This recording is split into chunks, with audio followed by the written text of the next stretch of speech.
பணி 16வது அதிகாரம் 25, 26. நள்ளிரவில் பவுலும் சீலாவும் கடவுளுக்கு புகழ்பா பாடி இறைவனிடம் வேண்டினர். மற்ற கைதிகளோ இதனை கேட்டுக் கொண்டிருந்தார்கள். திடீரென ஒரு பெரிய நிலநடுக்கம் ஏற்பட்டது. சிறை கூடத்தின் அடித்தளமே அதிர்ந்தது. உடனே கதவுகள் அனைத்தும் திறந்தன. அனைவரின் விலங்குகளும் கலந்து விழுந்தன. 27வது வசனம். சிறை காவலர் விழித்தெழுந்து சிறை கூடத்தின் கதவுகள் திறந்திருப்பதை கண்டு கைதிகள் தப்பி ஓடி இருப்பார்கள் என எண்ணி வாளை உருவி தற்கொலை செய்து கொள்ள முயன்றார். ஆமென். இந்த தேவ செய்தியினுடைய தலைப்பு மூடப்பட்ட கதவுகள் எல்லாம் இன்றைக்கு துதியினாலும் ஜெபத்தினாலும் திறக்கப்படும். ஆமென். Praise the Lord. இதை கேட்டுக்கொண்டிருக்கிற அருமையான தேவ பிள்ளையே, இதுதான் நாம் ஜெபிக்க வேண்டிய நேரம் என்பதை திருமறை நமக்கு சொல்லிக் கொடுக்கிறது. உன் வாழ்க்கையிலே சிறை கதவுகள் திறக்கும் என்பதை நாம் இந்த நாட்களிலே நாம் விசுவசிக்க வேண்டும். இன்றைக்கு நிறைய பிரச்சனை, எல்லாருக்குமே பிரச்சனை. பிரச்சனை வந்தாதான் நாம என்ன பண்றோம்? ஜெபிக்கிறோம். போராட்டம் வந்தாதான் நாம ஜெபிக்கிறோம். பாடுகள் வந்தாதான் ஜெபத்துக்குள்ள போகிறோம். அதே சாதாரணமான பிரச்சனையா இருந்ததுன்னு சொன்னாக்கா ஜெபிக்கவோ துதிக்கவோ மனமில்லாமல் போய்விடுகிறோம். ஆனா தலைக்கு மேல ஒரு பிரச்சனை வந்துருச்சுமா, இந்த பிரச்சனை எப்படி மாறும்? ஒரு போராட்டம் வந்துடுச்சு, ஏன் ஒரு வியாதியே வந்து விட்டது, ஒரு நெருக்கம் வந்து விட்டது, வேற எங்கேயும் போக தேவையில்லை, கடவுள்கிட்ட மாத்திரம்தான் போகணும் அப்படின்னு சொல்லி நாம் என்ன பண்றோம்? அந்த நேரத்துல நாம் ஜெபிக்கிறோம், துதிக்கிறோம். ஆனா இன்றைக்கு என்ன நடக்குது?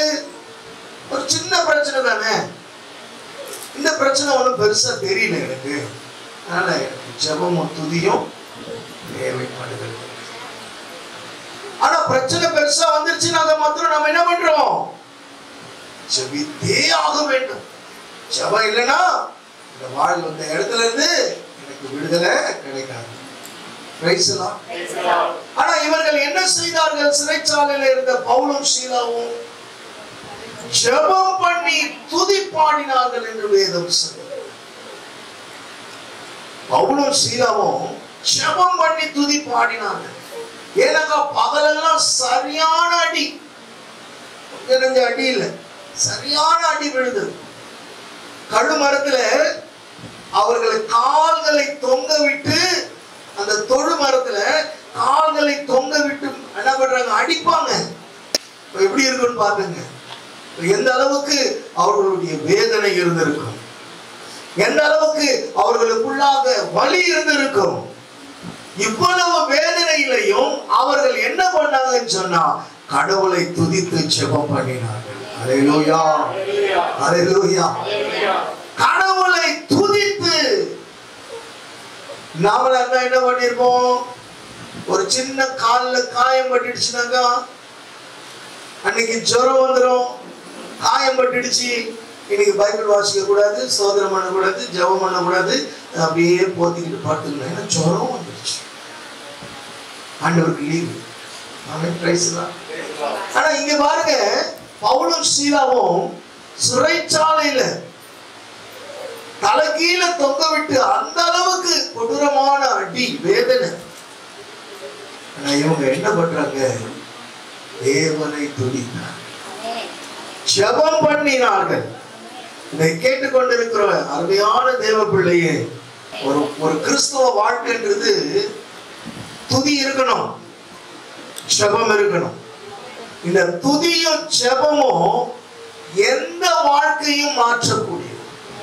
நான் அடிக்கடி சொல்லுவேன், ஒரு பிரச்சனை வந்துருச்சா ஒரு 10 ஸ்தோத்திரம் மனசார சொல்லுங்க, பிரச்சனை போயிடும். ஆமென்.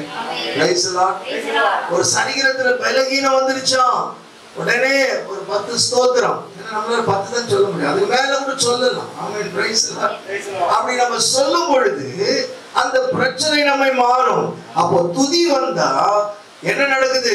ஒரு பயங்கரமான ஒரு ஆயுதமாக நமக்கு இருக்குது. இந்த துதி என்ன இருக்குது?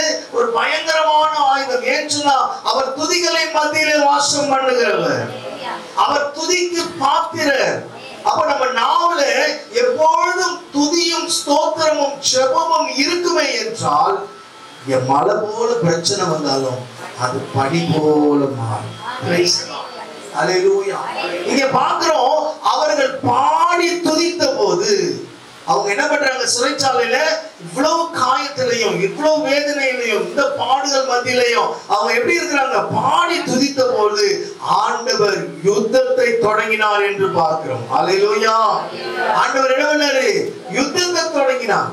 துதி செய்ய தொடங்கினார், கர்த்தர் யுத்தம் செய்ய தொடங்குவார். தேவப்பிள்ளையே, நீ துதிக்க ஆரம்பிக்க ஆரம்பிக்க ஆரம்பிக்க, நீ ஸ்தோத்திரம் பண்ண ஸ்தோத்திரம் பண்ண, அங்கே ஆண்டவர் யுத்தம் செய்ய. Price the Lord. ஹல்லேலூயா. தேவப்பிள்ளையே, நீங்கள் எவ்வளவுக்கு எவ்வளவு ஆண்டவரை நீங்கள் துதிக்கிறீர்களோ ஆண்டவருடைய யுத்தம் தொடரும். அங்கேயே யுத்தம் ஸ்டார்ட் பண்ணிடுவார் அவர். ஏனக்கா உனக்கு விரோதமாய் எழும்புகிற ஆயுதம் வாய்க்காமல். ஒரு மனிதன் உனக்காக யுத்தம் செய்யவில்லை, உன் உறவினர்கள் உனக்காக யுத்தம் செய்யவில்லை, மாறாக தெய்வமே இறங்கி வந்து யுத்தம் செய்கிறார். Price the Lord. என் அன்பு தேவ பிள்ளையே, நீ மௌனமா இருந்தீங்க ஒரு பிரச்சனையும் இல்லை, அப்படிதான் இருக்கணும். சில பேருக்கு பாருங்க, வாய் ஸ்தோத்திரம் பண்ணவே வராது, துதிக்க வராது. ஏன்னா வீட்டுல பெரியவங்க வந்தாவே அவங்களுக்கு கையெடுத்து ஸ்தோத்திரம் சொல்றதுக்கு இன்னைக்கு நிறைய பிள்ளைங்களுக்கு வாய் இல்லை. காரணம் என்ன? ஹாய் மாம், ஹாய் டாட் அப்படிதான் சொல்லி இன்னைக்கு பிள்ளைங்களை வளர்த்துக்கிட்டு இருக்கிறோம் இல்லையா? பிள்ளைங்க வாயில வீட்டுக்கு பெரியவங்க வந்தாங்க, வீட்டுல வந்து கெஸ்ட் வராங்க, ஒரு அப்பாவோ அப்பாவுக்கு சார்ந்தவர்களோ இல்ல பெரியப்பாவோ சித்தப்பாவோ யாரோ ஒருத்தர் வீட்டுக்குள்ள வந்தா பிள்ளைங்க வாயில ஒரு ஸ்தோத்திரமே வர்றது கிடையாது இந்த காலத்துல. ஏன்னா அதை நம்ம சொல்லி கொடுக்கறது இல்லை, பயிற்சி கொடுக்கவில்லை. நீங்க நல்லா பாருங்க, அந்த நாட்கள் எல்லாம் இப்ப அச்சிஸ்ட சிலுவை போடுறோமா? நம்ம யாராவது போடுறோமா அச்சிஸ்ட சிலுவை? அது என்னன்னே பிள்ளைங்களுக்கு தெரியுது இல்லையா? அச்சிஸ்ட சிலுவை போடவே தெரியல. இன்னைக்கு எல்லாமே மாடலாப் தான் போயிட்டு இருக்குது. ஆனா இங்க தேவ பிள்ளையே, நீங்கள் மௌனமாய் இருந்தால் ஆண்டவர் செயல்பட முடியாது. அப்போ கடவுளுடைய காரியம் செயல்படணும்னு சொன்னா நீங்க துதிக்கணும். ஆண்டவருக்கு முன்பாக உங்கள் நாவுகள் திறக்கணும். இன்னைக்கு அநேகர் என்ன பண்றாங்க? மற்றவர்களை செபிக்க சொல்லிவிட்டு, இன்னைக்கு மற்றவர்களை செபிக்க சொல்றோம். இன்னைக்கு கூட நம்ம பிரேயர் வாரியர்ஸ்ல இருக்கிறவங்க கிட்ட எல்லாம் நிறைய பெட்டிஷன்ஸ் இருக்குது, நிறைய இருக்கு, நிறைய செபிக்கிறோம். ஆனா அற்புதம் பெற்றவர்கள் மாத்திரமே எங்களுக்கு சாட்சி சொல்ல வருகிறார்கள். ஆனால் அற்புதத்தை பெற்றுக்கிட்டோம், இன்னும் சாட்சி சொல்லவே இல்லை. நாங்களும் அதையே பழையது அப்படி தொடர்ந்து ஜெபமணினே இருக்கிறோம். ஆமென். Praise the Lord. அப்ப நாம பாக்குறோம், என்ன இது இத்தனை வருஷமா இதையே நம்ம ஜெபிக்கிறோமே, இவங்களுக்கு அநேக சுகம் கிடைச்சிட்டு இருக்கோம் அப்படின்ற விசுவாசத்துல நாங்க எடுத்துறோம் அந்த பேருல. இன்னைக்கு மத்தவங்கள பார்த்து என்ன சொல்றோம்? ஐயா நீங்க எங்களுக்காக ஜெபம் பண்ணுங்க, நீங்க எங்களுக்காக ஜெபம் பண்ணுங்க. அப்ப நீங்க மற்றவர்கிட்ட சொல்லி ஜெபிக்க சொல்றீங்க, உங்க ஜெபம் எங்க போகிறது? இவன் என்ன பண்றான்? சொல்லிட்டு தூங்கிடுறான். ஜெபிக்க சொல்லிட்டு என்ன பண்றோம்? தூங்கிடுறோம். அவங்க ஜெபிக்கிறாங்களே அப்படின்னு சொல்லிட்டு நம்ம தூங்கிடுறோம். அது அல்ல வாழ்க்கை. என் அன்பு தேவ பிள்ளையே, பரிசுத்த வேதாகமத்துல 2 குறிப்பேடு 20வது அதிகாரம் 22வது வசனத்தை கொஞ்சம் திருப்பி பாருங்களேன். அவர்கள் அவ்வாறே ஆண்டவரை புகழ்ந்து பாட தொடங்கிய போது யூதாவை எதிர்த்து வந்தவர்களான அம்மோனியரையும் மோவாபியரையும் சேயீர் மலை நாட்டவரையும் ஒருவருக்கொருவர் பகைவராக்கி முறியடித்தார் ஆண்டவர். தேவப்பிள்ளையே, இங்க நம்ம பார்க்கிறோம், ஆண்டவர் உனக்காக எழும்ப வேண்டுமானால், ஆண்டவர் உனக்காக எழும்ப வேண்டுமானால் எப்போதும் துதி ஜெபம் பண்ணிக்கொண்டே இருக்கணும். ஏன் சொன்னா ஆண்டவரால கூடாத காரியம் இந்த உலகத்துல ஒன்றுமே இல்லை, ஒன்றுமே இல்லை. இங்க பாருங்க, அவர்கள் அவ்வாறே ஆண்டவரை புகழ்ந்து, அவ்வாறே ஆண்டவரை புகழ்ந்து பாட தொடங்கிய போதே, துதி எடுத்த உடனே, குடும்பத்துல கூட கணவன் மனைவிமார்கள் இருக்கிறீங்க இல்லையா? நீங்க 2 பேரும் கைப்பிடிச்சு ஜெபிச்சு துதிச்சா உன் பிள்ளைகளை பாதுகாக்க முடியும். ஆமென். இன்னைக்கு எத்தனை குடும்பங்கள்ல இந்த ஸ்தோத்திரமும் துதியும் இருக்கிறது என்று சொன்னால் அது ஒரு பெரிய கேள்விக்குறியாகத்தான் இருக்குது. ஆமென். கேள்விக்குறியாகத்தான் இருக்கு. ஜெபம் இல்லாத வீடு, துதி இல்லாத வீடு, அது கூரை இல்லாத வீடு. எல்லா குப்பையும் அதுக்குள்ள வந்து விடும், பிரச்சனைகள் உள்ள வந்து விடும். ஆனா இங்க என்ன சொல்றாரு? ஆண்டவரால் கூடாத காரியம் ஒன்றுமே இல்லை. அவர் எல்லாமே நடத்தி தருவார். அவர் எல்லாவற்றையும் செய்து முடிக்கிறவராக இருக்கிறார். பாருங்க, இங்க பவுலும் சீலாவும் ஆண்டவரை பாடி மகிமைப்படுத்தினார்கள் என்றுதான் வேதம் சொல்லுகிறது.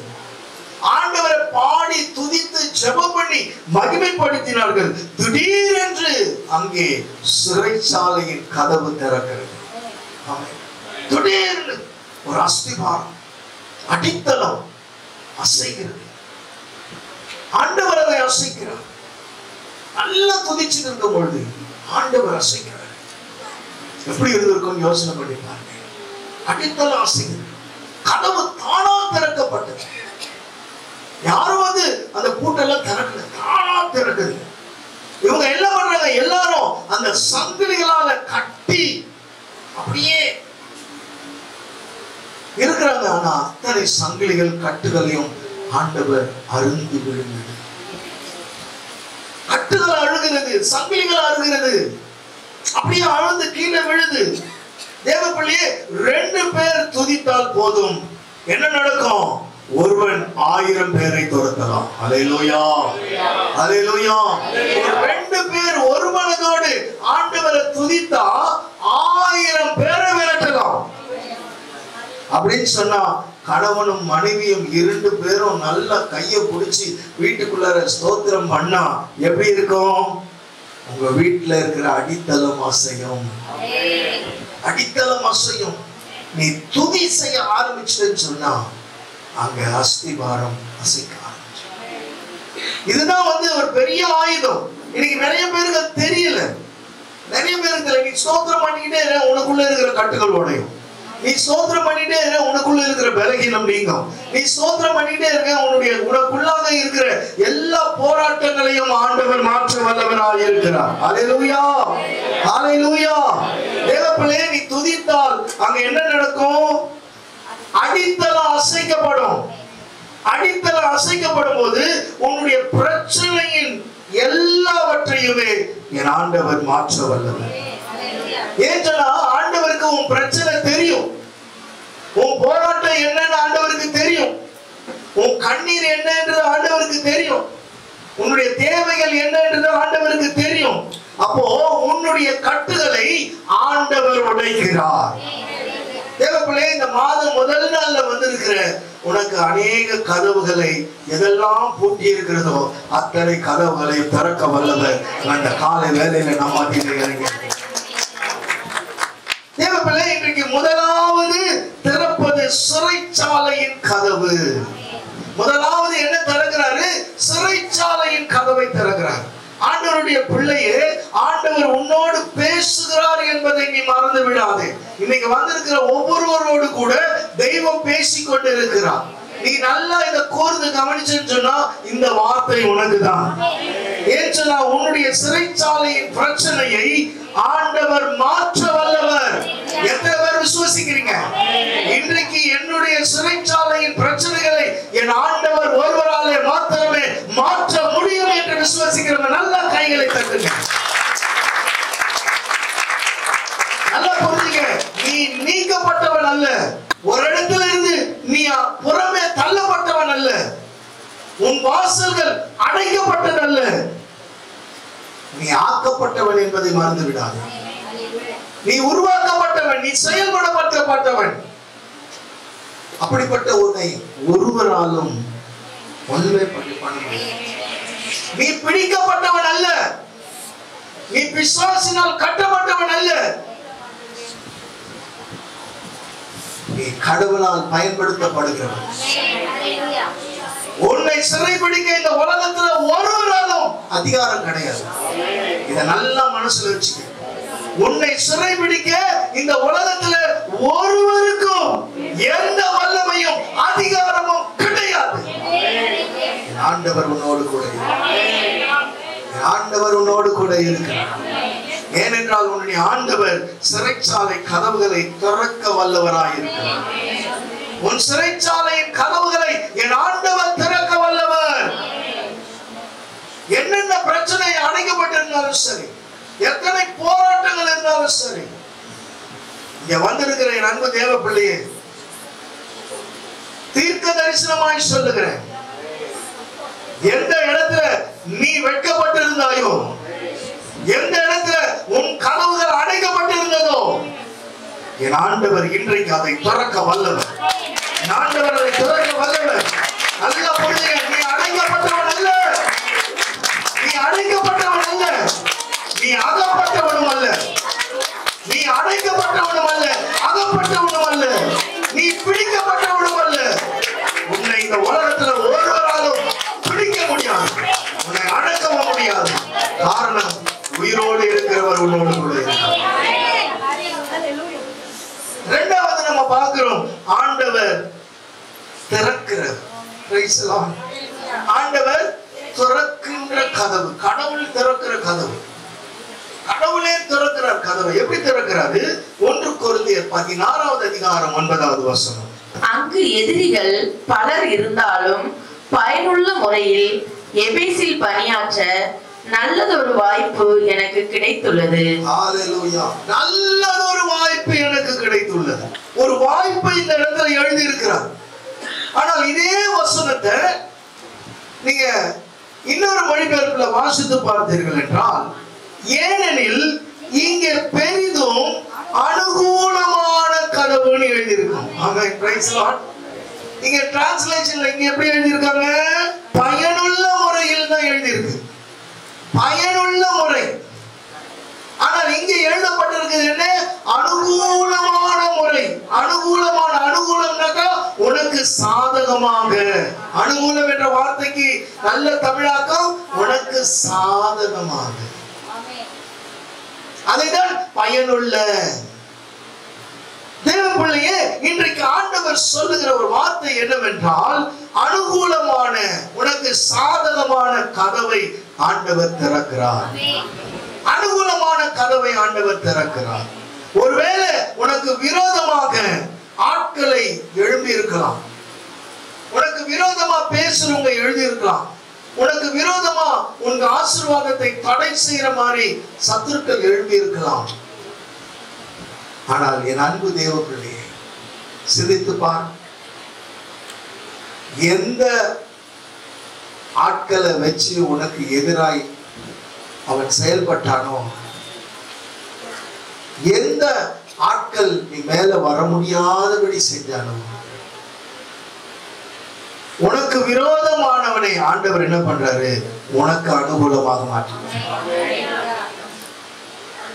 உனக்கு நீ வேலை செய்யற இடத்துல உனக்கு பிரச்சனையை உண்டு பண்ணுறவனை உனக்கு சாதகமா மாற்றிடுவார்.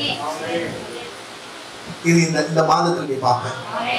நீ வேலை செய்யற இடத்துல, உன் குடும்பத்துல, உன் உறவுகள் மத்தியில, உன் நண்பர்கள் மத்தியில நீ மேலேயே வரக்கூடாது, நீ மேலேயே எழும்பக்கூடாது. உனக்கு விரோதமாய் அனுகூலமான கதவெல்லாம் அவன் அடைச்சுக்கிட்டே வந்தாலும், எவன் அடைச்சானோ அவனை வச்சு ஆண்டவர் கதவை திறக்க போகிறார். ஹல்லேலூயா, ஹல்லேலூயா, ஹல்லேலூயா.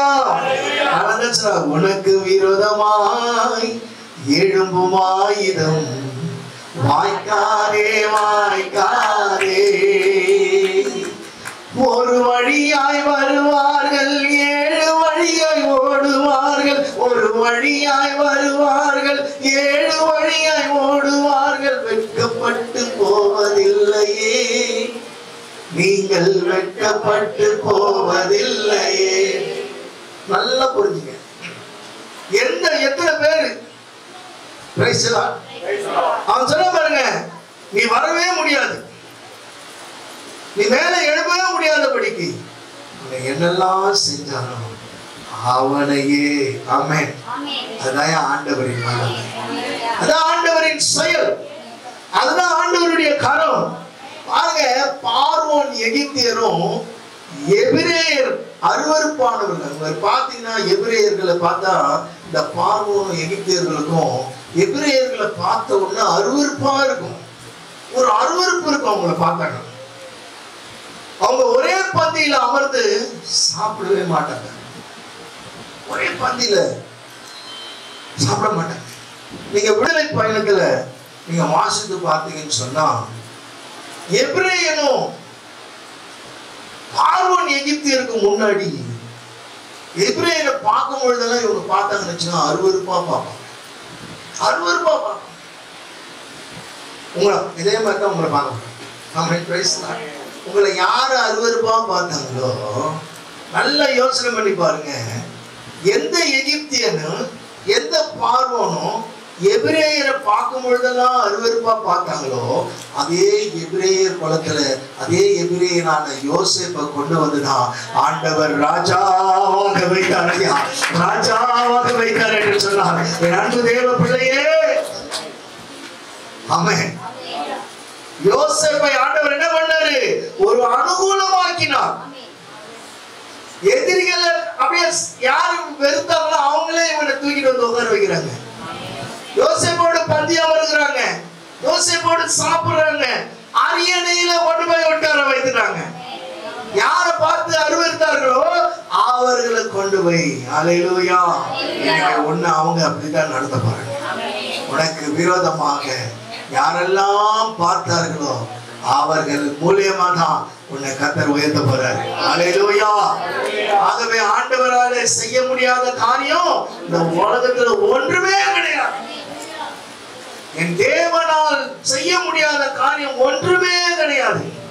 யாரும் உனக்கு எதிரியாக இருக்கின்றார்களோ, யாரெல்லாம் உனக்கு எதிரியா இருக்கிறார்களோ அவர்களே உனக்கு சாதகமாக பேச வைக்க போறாரு, அவங்களே சாதகமா பேச வைக்க போறாரு. உன்னை குறை சொல்லிக்கிட்டே வந்தாங்க பாத்தியா, உன்னை இழிவுபடுத்திக்கிட்டே வந்தாங்க பாத்தியா, உன்னை ஏளனப்படுத்திக்கிட்டே வந்தாங்க பாத்தீங்களா? எந்த வாயும் உன்னை பார்த்து நீ நல்லவ இல்ல கெட்டவ சொல்லுச்சோ அதே வாய் உன்னை பார்த்து உன்னை போல நல்லவ யாருமே இல்லைன்னு என் சொல்ல வைக்கிற ஆண்டவர் தான் என் ஆண்டவர். உன் குடும்பத்துல உன் கொம்பை உயர்த்துவாரு, உன் குடும்பத்துல உன் பெயரை உயர்த்துவாரு, உன் நண்பர்கள் மத்தியில உன் பெயரை உயர்த்துவாரு, உன் வேலை ஸ்தலத்துல பெயரை உயர்த்துவாரு. எந்த அதிகாரி கையெழுத்து போட மாட்டேன்னு சொன்னானோ அதே அதிகாரி உனக்கு கையெழுத்து போட்டு கொடுக்க வல்லவர். இந்த மாதத்துல நீ பார்க்க போற, இந்த இடத்துல வந்து சாட்சி சொல்ல போற, என் ஆண்டவர் அதை செய்வார், என் ஆண்டவர் அதை செய்வார். யாரும் உனக்கு எதிரியாக இருக்கின்றார்களோ அவர்களே உனக்கு சாதமாக ஆண்டவர் பேச வைப்பார். ஆகவே தேவ பிள்ளையே, நீங்க ஆண்டவரை விசுவாசிக்கணும், ஆமென். அவர் மேல நம்பிக்கை வைக்கணும். எந்த சூழ்நிலையிலையும் அந்த விசுவாசத்திலிருந்து அசையவே கூடாது. ஆண்டவர் மேல முழுக்க நம்பிக்கை வைக்கணும். அவர் பேசுவாரு, அவர் நடத்துவாரு, அவர் கொண்டு வருவாரு, அவர் போஷிப்பாரு. இப்படியே என்ன வைக்க மாட்டாரு, இன்னும் மேல வைப்பாரு, ஆமென். இன்னும் மேல வைப்பார், இன்னும் கொண்டு போவார், இன்னும் கொண்டு போவார். என் அன்பு தேவ பிள்ளையே, நல்லா புரிஞ்சுக்க. ஆகவே நீங்கள் ஆண்டவரை விசுவாசிக்கணும். கதவு அடைத்து விட்டது என்று புலம்ப கூடாது, ஆமென். ஆண்டவர் மேல நம்பிக்கை வச்சுட்டே வச்சுக்க, அப்புறம் புலம்பிக்கிட்டே இருக்கக்கூடாது. ஐயோ, என் கதவு மூடிடுச்சு, என்ன எப்படி ஆயிடுச்சு, என் ஆசீர்வாதம் போயிடுச்சு, எனக்கு இன்னும் நடக்கலையே, ஏன் ஆண்டவர் என்ன சோதிக்கிறாரு, ஏன் ஆண்டவர் எனக்கு ஏமாத்திட்டாரு, இப்படி நீ புலம்பவே கூடாது. ஏன் சொன்னா ஆண்டவரால் கூடாத காரியம் ஒன்றுமே கிடையாது. ஏசாயா புத்தகம் 45வது அதிகாரம் 2வது வசனம் சொல்லுகிறது, நான் உனக்கு முன்னே சென்று குன்றுகளை சமப்படுத்துவேன், செப்பு கதவுகளை உடைத்து இரும்பு தாழ்பால்களை தகர்ப்பேன் என்று சொல்லுகிறார். இந்த வார்த்தையை யார் சொல்லுது? ஆண்டவர் சொல்லுகிறார். எப்ப நடக்கும்? இவரை நீ ஆராதிக்கும் போது சிறைச்சாலையின் கதவுகளை ஆண்டவர் திறப்பார். நீ ஆராதிக்கும் பொழுது, நீ துதிக்கும் பொழுது, நீ ஸ்தோத்திரம் பண்ணும் பொழுது உன் பிரச்சனையை கண்டு நீ துவண்டு போகாதபடி, உன் பிரச்சனையை கண்டு நீ புலம்பிக்கிட்டு இருக்காதபடிக்கு, உன் பிரச்சனையை கண்டு அழுதுகிட்டு இல்லாதபடிக்கு நீ துதிக்கிற, நீ விசுவசிக்கிற, கர்த்தர் ஜெயம் எடுப்பார். நீ துதிக்கிற, நீ ஸ்தோத்திரம் பண்ற கிறிஸ்துவ வாழ்க்கை அதுதான். நம்ம எதுக்கு வந்திருக்கிறோம்? வெந்ததை தின்னுட்டு வந்ததை பேசுறதுக்கு நம்ம கிறிஸ்தவர்கள். ஆமென், பிரைஸ் தி லார்ட். ஞாயிற்றுக்கிழமை ஒரு நாள் மாத்திரம் அங்க போயிட்டு இல்லையா? ஆமென், ஸ்தோத்திரம். அது இல்ல, நாம தேவனை துதிக்க முடியும், அவர் நாமத்தை மகிமைப்படுத்த முடியும். இந்த விசுவாசம் உனக்குள்ள அந்த விசுவாசம் அர்த்திக்கணும். அப்ப அனுகூலமான கதவை அப்பொழுதுதான் ஆண்டவர் திறப்பார். நீ துதிக்கும் பொழுது உன்னுடைய அனுகூலமான கதவு, உனக்கு சாதகமான பயனுள்ள காரியத்தை ஆண்டவர் அங்கே திறப்பார். உங்க வேலையில, ஆமென், நீ செய்யற வேலையில, உங்க ஊழியத்துல, ஒருவேளை நீ ஊழியக்காரரா இருந்தீங்க, உன் ஊழியத்துல ஆண்டவர் திறப்பார், கண்டிப்பா திறப்பார். ஆனா நீ விசுவாசிக்கணும். ஐயோ, என் ஊழியம் எனக்கு அடைக்கப்பட்டுருச்சு, என் வேலையில இவ்வளவு போராட்டம் இருக்கு, உன்னுடைய பிசினஸ்ல, உன்னுடைய தொழில இவ்வளவு பிரச்சனை இருக்கு அப்படின்னு நீ நினைக்கலாம். ஆண்டவர் சொல்றாரு, ஆண்டவர் உயர்த்துவார், அவர் கதவை திறப்பார். ஆமென், பிரைஸ் தி லார்ட், ஹல்லேலூயா. எவ்வளவு பிரதான சூழ்நிலையில் இருந்தாலும் ஆண்டவரால கூடாத காரியம் ஒன்றுமே கிடையாது. ஆமென். நீ சிந்திச்சு பாரு, உன் சூழ்நிலையை சிந்திச்சு பாரு. ஆமென். அப்பெல்லாம் நீ என்ன பண்ணணும்? ஸ்தோத்திரம் செய்யணும். ஆமென். நீ ஸ்தோத்திரம் பண்ணணும். எந்த அளவுக்கு உன் நாவுல துதி இருக்கிறதோ, எந்த அளவுக்கு உன் வாயில ஆண்டவருடைய ஜெபம் இருக்கிறதோ, ஆமென், பிரைஸ் தி லார்ட், ஸ்தோத்திரம் பண்ண பண்ண பண்ண பண்ண ஆண்டவர் எல்லாவற்றையும் சாதகமாக உனக்கு மாற்றினார். அது ஆண்டவர் தான் செய்வார். வேற யார் தயவனி தான் நாடணும்னு அவசியமே கிடையாது. ஆண்டவர் அனுப்புவார், ஆண்டவர் அனுப்புவார். ஆண்டவரே ஸ்தோத்திரம், ஆண்டவரே ஸ்தோத்திரம். காலையில எழுந்திருச்சு உடனே ஆண்டவர் சமூகத்துல போயிட்டு ஆண்டவரை துதிங்க, ஆண்டவரை ஸ்தோத்திரம் பண்ணுங்க. நீ வேலை ஸ்தலம் மனரம்யமா இருக்கும். நீ ஆண்டவரை நல்லா ஸ்தோத்திரம் பண்ணிட்டு நீ ஊழியத்துக்கு போ, ஊழியம் ஆசீர்வாதமா இருக்கும். ஆமென், பிரைஸ் தி லார்ட். நல்லா துதிக்கணும். ஆண்டவர் வசனத்தை கொடுத்துட்டாரா, வசனத்துக்காக ஸ்தோத்திரம் பண்ணணும். ஊழியம் செய்யறவங்க இருக்கிறீங்க, ஊழியக்காரர்கள் இருக்கிறீங்க, வசனத்துக்காக ஸ்தோத்திரம் பண்ணணும். நல்லா ஸ்தோத்திரம் பண்ணி வசனத்தை கிடைச்ச உடனே வசனத்தை எடுக்க ஸ்தோத்திரம் பண்ணிக்கினே எடுக்கணும். அந்த அனுபவம் என் பிள்ளைங்களுக்கு ஆண்டவர் கொடுத்துருக்காரு. ஆமென், பிரைஸ் தி லார்ட், ஹல்லேலூயா. என் பிள்ளைங்க அழகா அந்த வசனத்தை ஒரு வசனத்தை கிடைச்சிட்டு அதுக்கு ஜோடி கிடைக்கலனாக்கா அதுக்கு 10 ஸ்தோத்திரம் பண்ண ஜோடியை கொடுத்துருவாரு. ஆமென், பிரைஸ் தி லார்ட். அப்படியே துதிச்சு ஸ்தோத்திரம் பண்ணி வசனத்தை எடுத்து வச்சுட்டு ஆண்டவர் கையில அழகா கொடுத்துட்டாருன்னா இதை பிரசன்டேஷன் பண்ணுமே. எப்படி பண்ண முடியும்? ரொம்ப கஷ்டம். பிரசன்டேஷன் தான் ரொம்ப கஷ்டம். ஏன்னா ஐடி கம்பெனில வேலை செய்யறவங்களுக்கு நல்லா தெரியும். ஒரு ப்ராஜெக்ட் எடுத்துட்டு அதை கொண்டு போய் பிரசன்ட் பண்ணனாக்கா அவனுக்கு கை காலெல்லாம் வீங்கிடும். அப்படி இருக்கும் அந்த பிரசன்ட் பண்ணி முடிகிற வரைக்கும், இல்லையா? அப்ப என்ன பண்ணும்? அந்த பிரசன்டேஷனுக்கு நீ ஸ்தோத்திரம் பண்ணணும், துதிக்கணும், துதிச்சுக்கிட்டே இருக்கணும். வண்டியில வரும்போது ஸ்தோத்திரம், வீட்டுல இருந்து கிளம்பும் போது ஸ்தோத்திரம், ஃபுல் வீட்ல வர்ற வரைக்கும் உனக்குள்ளார அந்த ஸ்தோத்திரம் ஓடிக்கிட்டே இருந்துச்சுன்னு சொன்னா கர்த்தர் உன் பாத்திரத்தை நிரப்புவாரு. ஆவியானவர் ஒன்னிலிருந்து பேசுவார், ஒன்னிலிருந்து பேசுவார். அப்பதான் விடுதலை, அப்பதான் விடுதலை. அப்ப நல்ல யோசனை பண்ணி பாருங்க. எந்த பிரதான சூழ்நிலையில் இருக்கின்றீர்களோ அதை பத்தி நீ கவலைப்படாத. நீ எப்படி இருக்கணும்? ஸ்தோத்திரம் செய்யணும், ஆண்டவரை துதிக்கணும். அப்பதான் எல்லாமே உனக்கு சாதகமாக அனுகூலமாக ஆண்டவர் மாற்றி தருவார். ஆமென். நீங்க அமைதியா இருந்தாலும் அவர் அமைதியா இருக்க மாட்டார். நல்லா புரிஞ்சுங்க. நீங்க அமைதியா இருந்தாலும் அவர் அமைதியா இருக்க மாட்டார். துதிக்க ஆரம்பிச்சுங்க, அவர் அமைதியா இருக்க மாட்டார். அவர் வேலை செய்ய ஆரம்பிச்சிருவார். ஒரு முறை இந்த பரிந்துரை ஜெபத்துக்காக ஜெபிச்சுட்டு இருக்கும் பொழுது கர்த்தருடைய ஆவியானவர் ஒரு காரியத்தை சொன்னார். என்ன சொன்னார்னா, பரிந்துரை ஜெபிக்கிற பொழுது பரலோகம் பரபரன்னு இருக்குமா. பரிந்துரை ஜெபிக்க ஆரம்பிச்சீங்கன்னா பரலோகம் பரபரன்னு இருக்குமா. ஏன் பரபரன்னு இருக்கும்னாக்கா, என் பிள்ளைங்க ஜெபிக்கிறாங்க, அவங்க என்ன கருத்துக்களுக்காக சொல்றாங்களோ அதுக்கு கரெக்டா தூதர்களை அனுப்புறதுக்கு ரெடியா இருந்துட்டே இருப்பாங்க. பரிந்துரை ஜெபத்துக்கே இப்படி பரலோகம் பரபரப்பா இருக்கிறது என்று சொன்னால், இதை கேட்டுக்கொண்டிருக்கிற என் அன்பு தேவ பிள்ளையே, நீ துதிச்சா என் ஆண்டவர் சும்மா இருப்பாரா? எத்தனை பேர் ஆமென் சொல்றீங்க? எத்தனை பேர் ஆமென் சொல்றீங்க? நீங்க துதிக்க துதிக்க துதிக்க துதிக்க ஆண்டவர் அமைதியா இருக்க மாட்டார்.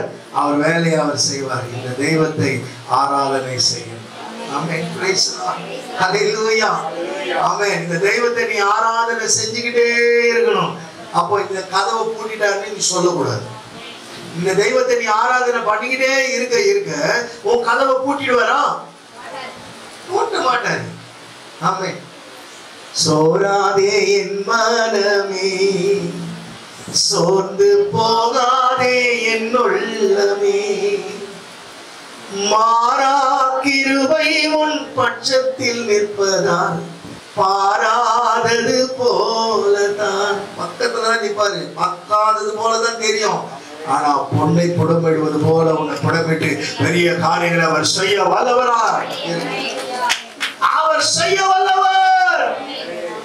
ஏன் சொன்னாக்கா உனக்கு சாதகமாக அனுகூலமாக என் ஆண்டவர் செயல்படும். அங்கு எதிரிகள் பலர் இருந்தாலும் பயனுள்ள முறையில் எபேசில் பணியாற்ற நல்லதொரு வாய்ப்பு எனக்கு கிடைத்துள்ளது. நல்ல யோசனை பண்ணி பாருங்க. அதே வசனத்துல எதிரிகள் இருக்கிறார்கள் என்று எழுதி இருக்கிறது. ஆமென். எதிரிகளும் இருக்கிறாங்க. அப்போ ஆண்டவரால எந்த சூழ்நிலை வந்தாலும் அவர் மாற்றம் செய்கிறவராய் இருக்கிறார். ஆமென். எவ்வளவு பெரிய எதிரி வந்தாலும் சரி, உனக்கு எதிரிகள் எழும்பினாலும் என் ஆண்டவர் எந்த சூழ்நிலையும் மாற்ற வல்லமை உள்ளவர். மாற்ற வல்லமை உள்ளவர். அவரால் முடியும். அதுதான் வேதம் என்ன சொல்லுகிறது? 2 கொரிந்தியர் 2வது அதிகாரம் 12வது வசனத்துல, துரோவா என்னும் நகருக்கு கிறிஸ்துவின் நற்செய்தியை அறிவிக்க வந்த பொழுது அங்கே ஆண்டவர் எனக்கு பணியாற்ற நல்ல வாய்ப்பை தந்தார். நல்ல வாய்ப்பை தந்தார்னா நல்ல கதவை திறந்தாருன்னு அர்த்தம். ஆமென். Praise the Lord. நல்ல வாய்ப்பை தந்தார். யாருக்கு? அங்க என்ன நடக்குது? பவுலுக்கு ஒரு நல்ல வாய்ப்பை கொடுக்கிறார். ஆகவே தேவப்பிள்ளையே, பூட்டுவது சாத்தானுடைய வேலை, ஆனா திறப்பது என் ஆண்டவருடைய வேலை. கரங்களை தட்டி ஆண்டவரை மகிமை. நல்ல புரியுங்க. எந்தெந்த இடம் உனக்கு பூட்டப்பட்டது என்று நீ நினைக்கிறாயோ அந்த பூட்டப்பட்ட கதவை திறக்கிறவர் உன் நடுவில் இருக்கிறார். எதிரியாகிய சாத்தானுடைய வேலை உன் கதவை பூட்ட வேண்டும் என்பது. ஆனால் தேவப்பிள்ளையே, ஆண்டவருடைய வேலை எப்படியாகிலும் அந்த கதவை திறக்க வேண்டும் என்பது. எப்படியாகிலும் திறக்க வேண்டும். பிசாசுடைய சூழ்ச்சி அதுதான். அதனால்தான் வேதம் சொல்லுகிறது, திருத்தூதர் பணி 14வது அதிகாரம் 27வது வசனம், அவர்கள் அங்கு வந்ததும் திருச்சபையை கூட்டி கடவுள் தங்கள் வழியாக செய்த அனைத்தையும் அவர் பிற இனத்தவருக்கு நம்பிக்கை கொள்ளும் வாய்ப்பை கொடுத்ததையும் அறிவித்தார்கள். நம்பிக்கையின் கதவு இந்த இடத்துல திறக்கப்படுது. நம்பிக்கையின் கதவு திறக்கப்படுகிறது. ஆண்டவர் இந்த இடத்துல நம்பிக்கையின் கதவை ஆண்டவர் இந்த நாளிலே திறக்க வல்லவராய் இருக்கிறார். ஆமென் சொல்றீங்க. அது எப்படின்னு சொல்லி பார்த்தீங்கன்னா, எபிரேயர் புத்தகம் 11வது அதிகாரம் 1 வசனம் சொல்லுகிறது, நம்பிக்கை என்பது நாம் எதிர்நோக்கி இருப்பவை கிடைக்கும் என்னும் உறுதி, கண்ணுக்கு புலப்படாதவை பற்றிய ஐயமற்ற நிலை. அப்ப இது என்ன அர்த்தம்? ஒரு சில பேர் இங்க இருக்கிறீங்க, நடக்குமா நடக்குமா ஒரு கேள்வியோட இருக்கிறீங்க, இது நடக்குமா? இவ்வளவு நாள் தள்ளி போயிட்டே இருக்குதே, இவ்வளவு நாளா பிரச்சனையா இருக்குதே, இது நடக்குமா? ஆமென். அப்படி இருக்கிறீங்க. இது நடக்கும்ன்றத நான் முதல்ல நம்பிக்கை வைக்கணும். ஆமென். நிறைய பேருக்கு அப்படிதான் இருக்கும் இல்லையா? இது நடக்குமா? நடக்குமா? நடக்கும். ஆமென். நடக்கும் என்பதுதான் நம்பிக்கை. ஆண்டவர் உயர்த்துவார் என்பதுதான் நம்பிக்கை.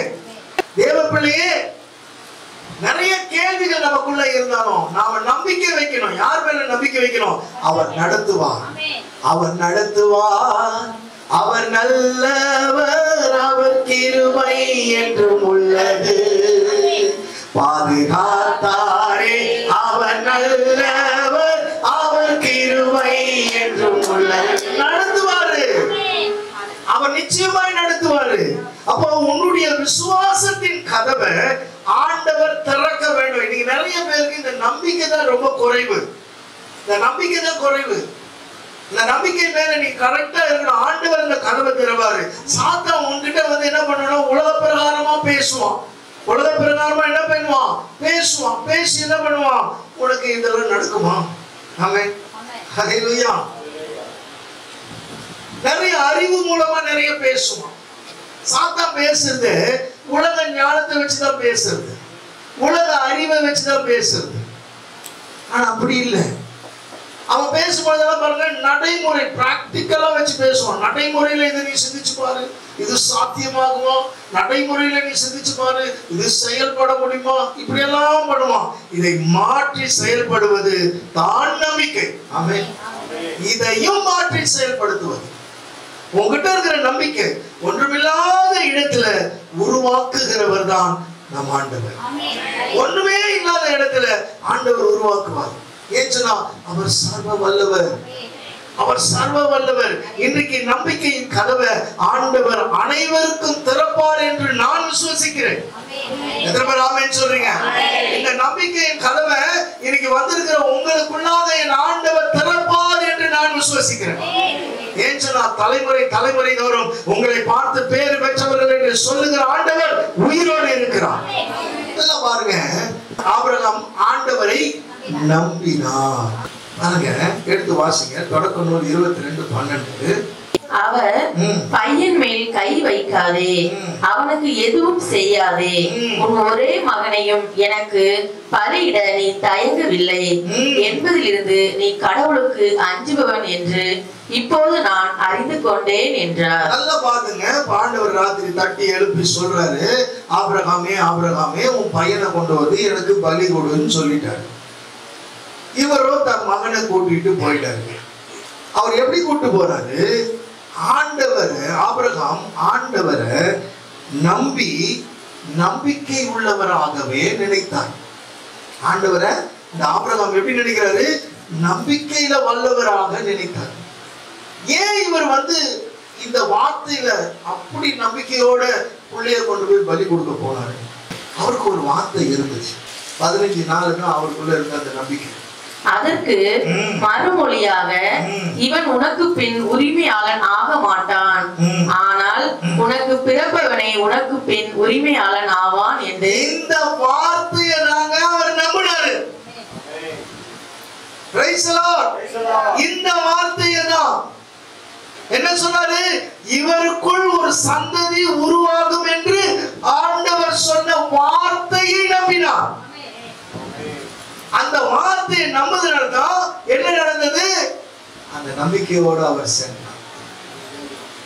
அதனாலதான் அவர் சொன்னாரு, ஒரு வல்லமை உண்டு என்று ஆபிரகாம் விசுவசித்தார். நீங்க எத்தனை பேருக்கு இந்த நம்பிக்கையில இருக்கிறோம்? ஒரு சின்ன பிரச்சனை வந்துட்டுமே நம்பிக்கை சரிஞ்சிடுது. ஆமா, வீட்டுல யாருக்காவது உடம்பு சரியில்லாம போயிட்டுமே அவ்வளவுதான், முடிஞ்சிச்சு. பண்ணு மேல தண்ணி ஊத்த மாதிரி ஆயிடும். போச்சு. பண்ணு பார்க்கறது எப்படி இருக்கு தெரியுமா? நல்லா புஷ்ஷு ஃப்ரெஷ்ஷா இருக்கும், பொச பொசன்னு இருக்குமா. அது மேல தண்ணி பட்டுச்சுன்னா என்ன ஆகும்? மேல இருந்து சுருங்கிடும். அந்த மாதிரி இருக்கும் பாருங்க, நல்லா இருப்பாங்க. அடுத்தவங்கிட்ட சொல்லும் போது எப்படி சொல்லுவாங்க? கவலைப்படாதீங்க பிரதர், உங்களுக்கு நல்லா இருக்கும், நல்லா ஆயிடுவீங்கன்னு. ஆனா அதே துக்கம் அவங்களுக்கு வந்துச்சு வச்சுக்க, பண்ணு சொல்லுங்க. ஆமென், பிரைஸ் தி லார்ட், ஹல்லேலூயா.